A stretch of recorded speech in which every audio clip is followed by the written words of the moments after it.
Hello everyone, welcome to my channel. आप सभी को हमारे इस यूट्यूब चैनल पे स्वागत है। तो फ्रेंड्स इस समय जो हमारा जो टॉपिक चल रहा है वस्त्र विज्ञान से संबंधित चल रहा है। तो मैंने इसके पहले जो मैंने क्लास की थी वो भी वस्त्र विज्ञान से संबंधित 2-3 क्लास कंप्लीट हो चुकी है। और ये जो क्लास होने वाली है ये भी वस्त्र विज्ञान से संबंधित है। तो चलिए स्टार्ट करते हैं प्रश्न को। प्रश्न क्या है? निम्न में से वस्त्र की लघुत्तम इकाई मानी जाती है, यानी कि निम्न में से वस्त्र की लघुत्तम इकाई मानी जाती है। ऑप्शन दिया है, ऑप्शन ए दिया है रेशा, ऑप्शन बी दिया है धागा, ऑप्शन सी दिया है परिधान, ऑप्शन डी दिया है कपड़ा। तो जो वस्त्र की सबसे लघुत्तम इकाई जो होती है रेशा होती है, यानी कि रेशा जो है सबसे छोटी इकाई होती है वस्त्र की। ठीक है, इसका राइट आंसर हो जाएगा ऑप्शन नंबर ए, यानी कि रेशा। चलते हैं अगले प्रश्न की तरफ। अगला प्रश्न है, अगला प्रश्न दिया है कि वस्त्र का महत्व किन क्षेत्र में नहीं पाया जाता है, यानी कि वस्त्र का महत्व किन क्षेत्र में नहीं पाया जाता है। ऑप्शन ए दिया है मौसम से सुरक्षा, ऑप्शन बी दिया है औद्योगिक उपयोग में, ऑप्शन सी दिया है सामाजिक प्रतिष्ठान में हेतु, ऑप्शन डी दिया है भूकंप के क्षेत्र में।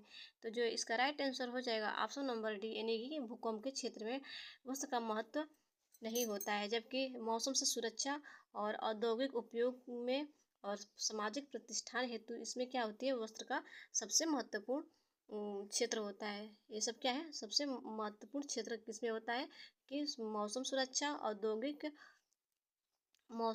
सुरक्षा, औद्योगिक उपयोग और सामाजिक प्रतिष्ठान में क्या होती है कि वस्त्र का महत्व पाया जाता है, जबकि भूकंप के क्षेत्र में इसका कोई महत्व नहीं होता है। चलते हैं अगले प्रश्न की तरफ। अगला प्रश्न है, अगला प्रश्न दिया है कि साधारण बुना हुआ वस्त्र जिसकी चौड़ाई 120 सेंटीमीटर होती है क्या कहलाता है। तो ऑप्शन क्या दिया है? ऑप्शन ए दिया है फ्लानेल, ऑप्शन बी दिया है कैलिको, ऑप्शन सी दिया है कैब्रिक, ऑप्शन डी दिया है डेनिम। तो जो इसका राइट आंसर हो जाएगा ऑप्शन नंबर बी, यानी कि कैलिको। कैलिको क्या होती है? साधारण बुना हुआ वस्त्र जिसकी चौड़ाई कितनी होती है? 120 सेंटीमीटर होती है। जैसे कि क्या होती है? 120 सेंटीमीटर होती है। और ये क्या है? ये क्या है? फ्लानेल क्या होती है? फ्लानेल जो होती है सूती एवं ऊनी रेशों के संयोग से बना गर्म वस्त्र होता है। ठीक है, ये क्या होती है? सूती एवं ऊनी रेशों के संयोग से बना गर्म वस्त्र होता है जिसे परिसज्जा के द्वारा रोए बनाया जाता है। ठीक है, कैब्रिक क्या होती है? तो कैब्रिक जो होती है महीन महीन सादी बुनाई वाला सूती वस्त्र होता है। डेनिम क्या होती है? तो डेनिम जो होती है यह एक भारी सूती कपड़ा जिसमें ट्विल बुनाई का बाना तथा नीले रंग के धागे का ताना होता है। ठीक है, तो इसलिए इसका जो राइट आंसर हो जाएगा ऑप्शन नंबर बी, यानी कि कैलिको। चलते हैं अगले प्रश्न की तरफ। अगला प्रश्न है, अगला प्रश्न क्या है?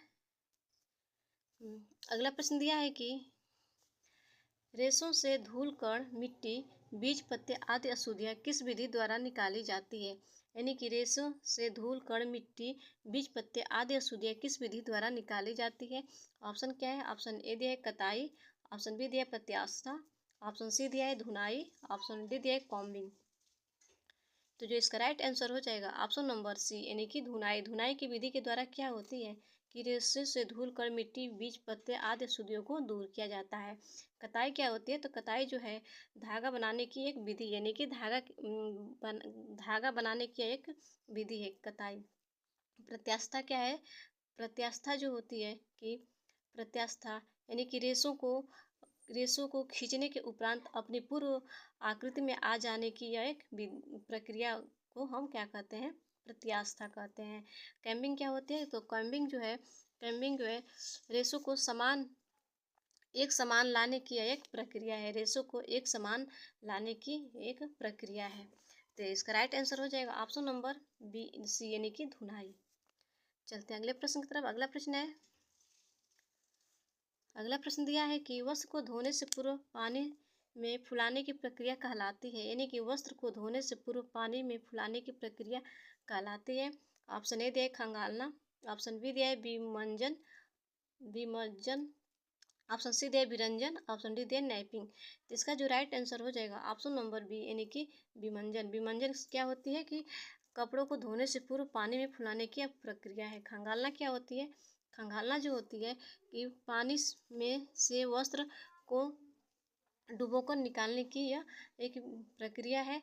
और विरंजन क्या है, यानी ब्लीचिंग को ही हम विरंजन कहते हैं। इसमें क्या होता है कि वस्त्र के पीलापन को दूर करने की यह एक प्रक्रिया है। नैपिंग क्या है, तो नैपिंग जो है रोए उठाने की यह विधि होती है, यानी कि वस्त्र की सतह से रोए उठाने की विधि को हम क्या कहते हैं, नैपिंग कहते हैं। इसका जो राइट आंसर हो जाएगा ऑप्शन नंबर बी, यानी कि विमंजन। चलते हैं अगले प्रश्न की तरफ। अगला प्रश्न है, अगला प्रश्न दिया है कि वस्त्र के सतही दोषों को छिपाने की विधि को क्या कहा जाता है, यानी कि वस्त्र के सतही दोषों को छिपाने की विधि को क्या कहते हैं। ऑप्शन दिया है, ऑप्शन ए दिया है कैलेंडरिंग, ऑप्शन बी दिया है सिंजिंग, ऑप्शन सी दिया है नैपिंग, ऑप्शन डी दिया है परिष्कृत। तो इसका जो राइट आंसर हो जाएगा ऑप्शन नंबर यानी कि बी, यानी कि सिंजिंग। सिंजिंग के द्वारा क्या किया जाता है, वस्त्र के सतही दोषों को छिपाने की एक विधि होती है। जबकि कैलेंडरिंग क्या होती है, तो कैलेंडरिंग जो होती है, कैलेंडरिंग जो है बड़े पैमानों पर वस्त्र को इस्त्री करने की यह एक प्रक्रिया है। नैपिंग क्या है, तो नैपिंग अभी हमने पढ़ा है कि नैपिंग जो है रोए उठाने की एक प्रक्रिया है।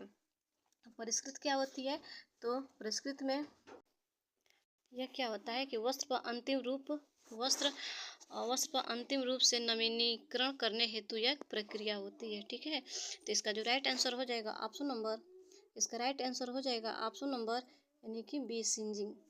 ठीक है, चलते हैं अगले प्रश्न की तरफ। अगला प्रश्न है, अगला प्रश्न दिया है कि वस्त्र पर उभरा हुआ नमूना कहलाता है, यानी कि वस्त्र पर उभरा हुआ नमूना कहलाता है। ऑप्शन ए दिया है एम्बोसिंग, ऑप्शन बी दिया है साबुनीकरण, ऑप्शन सी दिया है ब्रोकेट, ऑप्शन डी दिया है मोयरिंग। तो मोयरिंग क्या होती है, मोयरिंग जो है यह लहरदार एक प्रक्रिया है, वस्त्र पर एक लहरदार प्रक्रिया को हम क्या कहते हैं, मोयरिंग कहते हैं। जबकि एम्बोसिंग क्या होती है, एम्बोसिंग में जो होती है वस्त्र पर उभरा हुआ नमूना कहलाता है। साबुनीकरण क्या होता है, तो वसा साबुनीकरण क्या होती है कि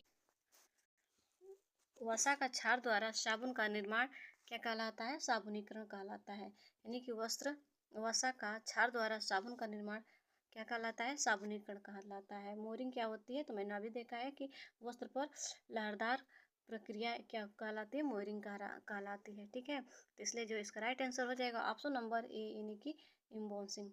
ठीक है, चलते हैं अगले प्रश्न की तरफ। अगला प्रश्न है, अगला प्रश्न दिया है कि लंबाई की दृष्टि से रेशों का प्रकार निम्न में से नहीं है, यानी कि लंबाई की दृष्टि से रेशों का प्रकार निम्न में से नहीं है।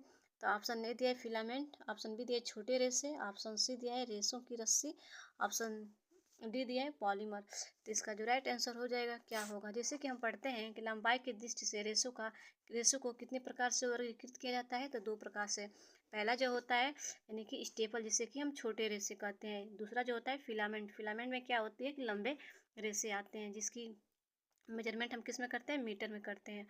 और छोटे रेशे की मेजरमेंट हम किस में करते हैं, सेंटीमीटर या इंचेज में करते हैं। ठीक है, और छोटे रेशों से जो होती है निम्न किस्म के यानी कि घटिया किस्म के कपड़े बनते हैं। जबकि फिलामेंट से जो क्या होते हैं कि उच्च कोटि के वस्त्र बनते हैं। तो इसलिए जो इसमें क्या पूछ रहा है कि लंबाई की दृष्टि से रेशों का प्रकार निम्न में से नहीं है, तो फिलामेंट लंबाई की दृष्टि से है, छोटे रेशे भी है, और रेशों की रस्सी ये भी है। पॉलीमर क्या है, पॉलीमर जो है ये लंबाई की दृष्टि से एक पॉलीमर नहीं है। इसका राइट आंसर हो जाएगा ऑप्शन नंबर डी। चलते हैं अगले प्रश्न की तरफ। अगला प्रश्न है, अगला प्रश्न दिया है कि पॉलिस्टर रेशे के निर्माण के आधारभूत तत्व में कौन से तत्व शामिल है, यानी कि पॉलिस्टर रेशे के निर्माण के आधारभूत तत्व में कौन से तत्व शामिल है। ऑप्शन ए दिया है कार्बन, ऑप्शन बी दिया है ऑक्सीजन, ऑप्शन सी दिया है हाइड्रोजन, ऑप्शन डी दिया है ये सभी। तो इसका जो राइट आंसर हो जाएगा ऑप्शन नंबर डी, यानी कि ये सभी क्या होते हैं, पॉलिस्टर रेशे के निर्माण में शामिल होते हैं। कौन कौन से, कार्बन, ऑक्सीजन और हाइड्रोजन। तो इसका राइट आंसर हो जाएगा option number D, option number D.